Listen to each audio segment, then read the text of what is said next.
question is, how can we translate Gita, the philosophy of Krishna, into augmenting business in India? I have not read the Gita, so I really have not. I'm sorry, because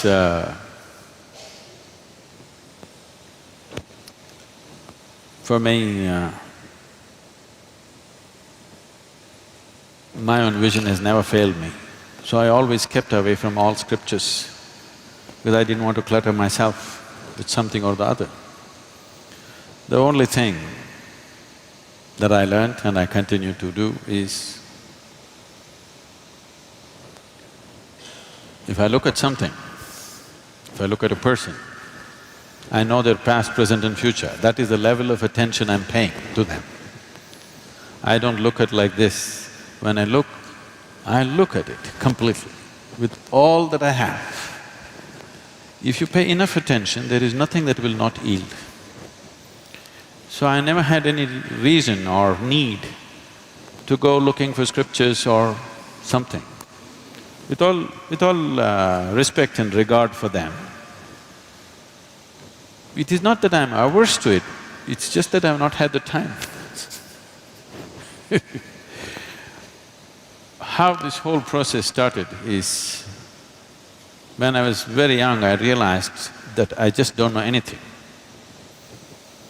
See, if you realize that you do not know, if it's a full-scale realization that you do not know anything, paying attention will be natural, because you know everything. You know this guy, you know this. There are assumptions and assumptions and assumptions. Well, I've used it in a different way, but even if you're doing business, even if it's for business purposes, the only reason why one human being seems to be… all the opportunities seems to be going in his direction and not other people is simply because he's able to see and other people are not able to see. It's not that it's not there for others. One is able to see and others are not able to see. So essentially, a leader means that you're able to see something that others are not able to see. So, attention without intention, simply being attentive, that's what we were trying to do in the afternoon. Not paying attention to something, just practicing attention, a very heightened level of attention where an unfocused attention, but when you focus it on something, just about anything has to yield, there is no other way to that attention. So, I always focused on enhancing and sharpening my attention, never on retention because what you gather is not you. Essentially, you know that you exist only because you have some sense of attention right now, isn't it?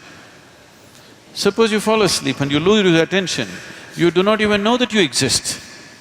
So the basis of your existence itself is attention. And this attention need not be mortgaged to anything.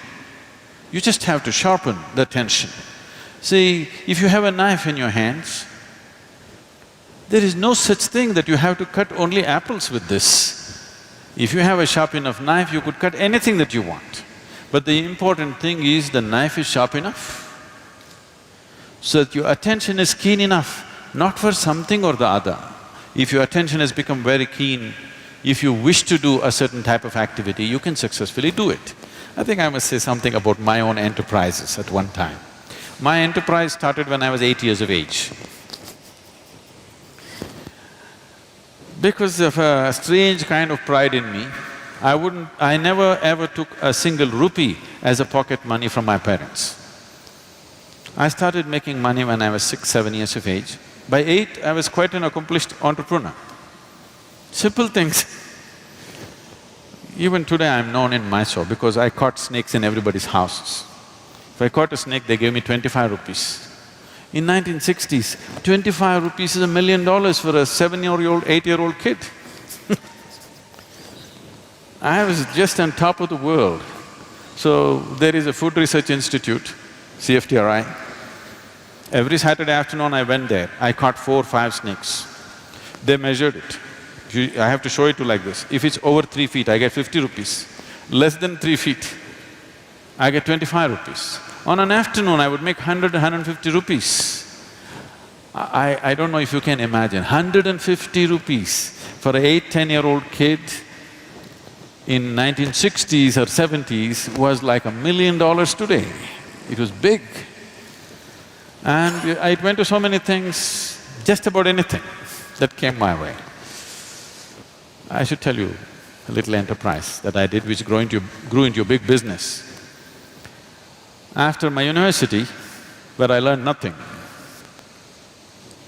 but I passed. The only thing was, by then I had crisscrossed India on my motorcycle, and I suddenly realized when I went to the borders of India, they asked me for something other than my driving license. I did not even know that there was a passport. See, it's not like today.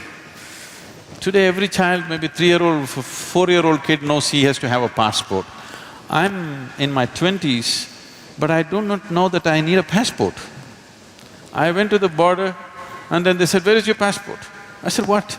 I have a driving license." They said, "No, you need a passport." Then I turned back from Nepal border and came back on my motorcycle. So my only dream was, I'm going to just ride across the world. So I wanted to do something, I started kind of farming, commercial farming. I was making money. I thought I will do for 2 years and leave. But in the meantime, my entrepreneurship took off in so many different ways. Like this I went about. And then there was an industry coming up close by, they wanted to build a water treatment plant. I happened to know the person who was running the industry. I just went there and I wanted to meet him. I was sitting in his office, they were discussing something about a water treatment plant.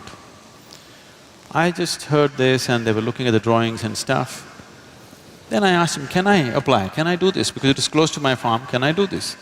He said, "No, this is very complex, there are some experts from Mumbai and Bangalore who will come and do it, you cannot do it." I said, "Give me a chance, let me see." I took the file from him. I went and read through everything. Then I went back to him after 3 days and said, "I can do this." He said, "Don't you do this, you're my friend. I don't want to do this." "No, just let me give the tender." So those days, there was something called as Navakarnataka book stalls. They were selling only the Russian books. You used to get big literature books, you can get Lev Tolstoy's War and Peace for 2 rupees and engineering books for 1 rupee, 2 rupees, all hardbound books. I bought 10 books about water treatment plant, sat down in my farm and poured through this day and night. I made my own new design. I went there and I gave a tender for 1.76 lakhs. Mind you, this is 70s. And the closest tender was 32 lakhs. The highest tender was over 60 lakhs. He looked at this and said, "You are funny. You're not going to do this." I said, "No, I can do it." He said, "No way you can do it. Look at this, the nearest tender is 32 lakhs and you're saying 1.76 lakhs. How will you do it?" I said, "Give me 1 more day." I went back again and poured through the books. I said, "I'll do it." Then he said, "It's 90 days, you must finish this and it must work.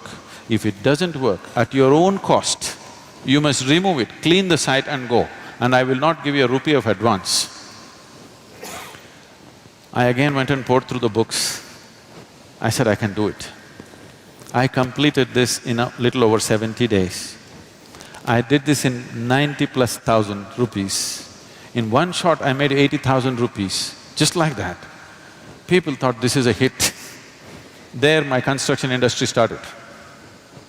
Raja Ramanna was coming for RMP plant.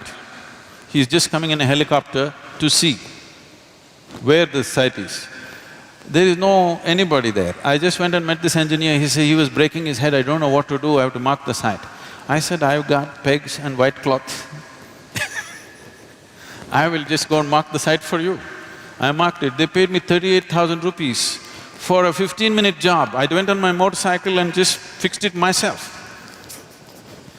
Like this, my enterprise started and we grew into a major construction company. We were going very big, but then I got enlightened, so I gave up.